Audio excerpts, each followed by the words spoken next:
কল্পনা করো তুমি আমাজনের গভীর জঙ্গলে হাঁটছো। হঠাৎ সামনে একটি নদী দেখলে, কিন্তু এই নদীর পানি ঠান্ডা না, গরম, টকবগে ফুটছে। আর যদি তুমি এতে পা দিলে মাত্র কয়েক সেকেন্ডে তোমার চামড়া সেদ্ধ হয়ে যাবে। এটা কোনো গল্প না, এটা সত্যিই আছে পেরুর আমাজন জঙ্গলের ভেতর। আজকে আমি এমন একটা জায়গার কথা বলবো যেটা পৃথিবীতে থাকার কথাই না, কিন্তু আছে। এর নাম সানায় টিম্পিস্কা, স্থানীয় ভাষায় যার মানে সূর্যের তাপে গরম হওয়া নদী।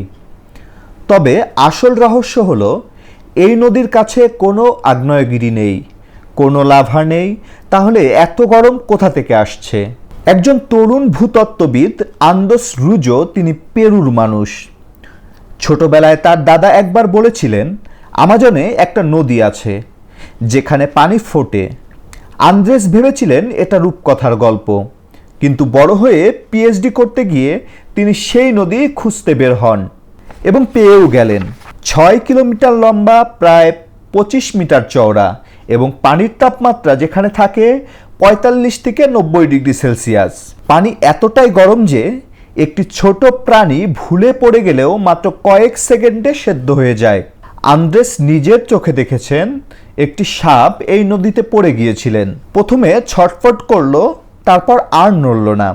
এখন সবচেয়ে বড় প্রশ্ন, কোনো আগ্নেয়গিরি ছাড়াই এত গরম কিভাবে? বিজ্ঞানীরা গবেষণা করে একটি ব্যাখ্যা দিয়েছেন। আন্দিস পর্বতমালায় বৃষ্টির পানি পড়ে, সেই পানি মাটির অনেক গভীরে চলে যায়। সেখানে পৃথিবীর ভেতরে তাপে গরম হয়, তারপর ভূগর্ভস্থ ফাটল দিয়ে সেই পানি উপরে উঠে আসে এবং এই নদীর সঙ্গে মিশে যায়। এই প্রক্রিয়াকে বলে নন ভলকানিক জিওথার্মাল হিটিং। কিন্তু এতটা শক্তিশালী এবং এতটা বড় নদী, এটা পৃথিবীতে একটাই। বিজ্ঞানীরা বলেছেন এই নদী তৈরি হতে লেগেছে লক্ষ লক্ষ বছর। শুধু বিজ্ঞান না, এই নদীর একটা আধ্যাত্মিক দিকও আছে। এই অঞ্চলের আদিবাসী মানুষেরা এই নদীকে পবিত্র মনে করে। তারা বিশ্বাস করে এই নদী হলো একটি হিলিং রিভার, মানে রোগ সারানোর নদী। তারা এর পানি ব্যবহার করে রান্নায়, ঔষধে। স্থানীয় একজন শামান, মানে ঐতিহ্যবাহী চিকিৎসক, আন্দ্রেসকে বলেছিলেন এই নদী রক্ষা করো, কারণ এটা শুধু একটা নদী না, এটা পৃথিবীর শক্তির প্রকাশ। কিন্তু এই অলৌকিক নদী আজ বিপদে।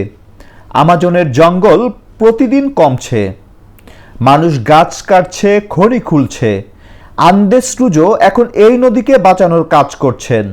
তিনি একটি সংরক্ষণ প্রকল্প চালু করেছেন। তার কথা, এই নদী একবার ধ্বংস হলে আর ফিরে পাবো না। পৃথিবী তার এক অনন্য রহস্য হারাবে। আমাজনের এই ফুটন্ত নদী আমাদের মনে করিয়ে দেয় পৃথিবীতে এখনো অনেক রহস্য লুকিয়ে আছে, অনেক কিছু আমরা এখনো জানি না। আর যতদিন এই গ্রহটা টিকে থাকবে ততদিন হয়তো নতুন নতুন আজব জিনিস আমরা আবিষ্কার করতে পারবো।